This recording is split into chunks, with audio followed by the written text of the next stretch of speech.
வணக்கம் மக்களே. உங்ககிட்ட ஒரு சின்ன கேள்வி. என்ன கேள்வின்னு பார்த்தீங்கன்னா, இந்த கரூரில் இறந்து போயிட்டாங்கல்ல, விஜய் அவர்கள பார்க்க வந்து 41 பேர் இறந்து போயிட்டாங்கல்ல, அந்த 41 உயிர்கள் தான் உயிர்களா? வேறு எதுவும் உயிர்கள் இல்லையா?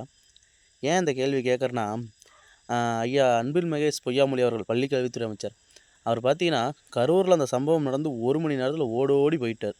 ஓடோடி போய் அழுந்தார். "ஐயோ! நான் வேணாம் வேணான்னு சொன்னேனே, அப்போவே சொல்லிக்கிட்டே இருந்தேனே, வந்து இப்படி ஆயிருச்சே" அப்படின்னு சொல்லிட்டு அழுதுகிட்டு இருந்தார். நான் அந்த அந்த நிகழ்வுக்கு போனத வந்து நான் வந்து இழிவுபடுத்தல, கலாய்க்கல, காமெடி எதுவும் பண்ணல. அப்போ போனாரு, ஏதோ பண்ணாரு, ஓகே. டக்குனு போய் ஏதோ மக்கள சந்திக்கிறார்றா அப்படின்னு சொல்லிட்டு யோசிச்சோம். ஆனா வந்து இந்த ராமேஸ்வரத்தில முந்தா நாள் நடந்துச்சுங்கல்ல, ஏன் 12ஆம் வகுப்பு மாணவிய கத்தியால குத்தி கொலை செஞ்சுட்டாங்க, காதல் பண்ணல அப்படின்னு சொல்லிட்டு, அந்த சம்பவத்துக்கு கிட்டத்தட்ட 4 மணி நேரம் கழித்து பத்திரிக்கையாளர்கள் சந்திப்பில, பத்திரிக்கையாளர்கள் கேட்குறாங்க, இந்த இப்படி இருக்கு என்னன்னு, "எங்க எங்க உள்ள வா, வெளிய வா" அப்படின்னு சொல்லிட்டு கேட்குறாரு.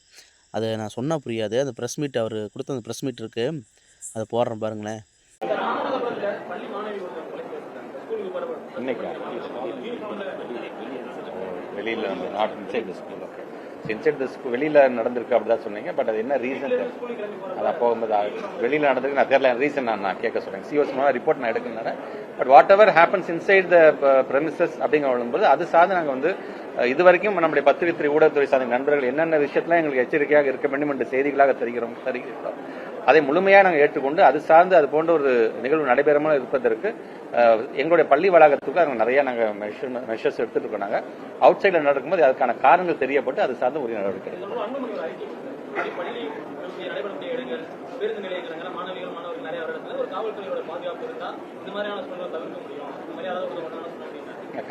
கருத்துக்கள் சார்ந்து முதல்ல என்ன ரீசன் முதல்ல தெரிஞ்சுக்கணும். நம்ம தெரிஞ்சுட்டு அது சார்ந்து ஒரு தேங்க்யூ. அந்த பிரஸ் மீட்ல தெளிவாக அவர் சொன்னதெல்லாம் புரிஞ்சிருக்குன்னு நினைக்கிறேன்.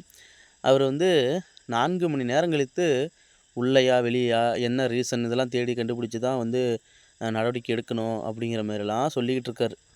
ஆனா அந்த கரூர் சம்பவம் நடந்த உடனே ஓடோடி போன ஐயா அவர்கள், ஐயா பள்ளி கல்வித்துறை அமைச்சர் அவர்கள், ஏன் அதாவது துறை சார்ந்த அமைச்சர் இவர்தான். பள்ளி கல்வித்துறை அமைச்சர் இவர்தான்.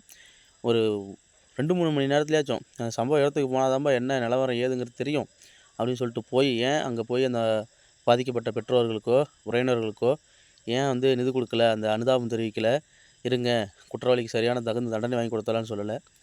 அதை விட்டுட்டு கிட்டத்தட்ட 4 மணி நேரம் இருக்கும். 4 மணி நேரம் கழித்து பேட்டி எதுவும் நடக்காததை போல் சொல்கிறாரு.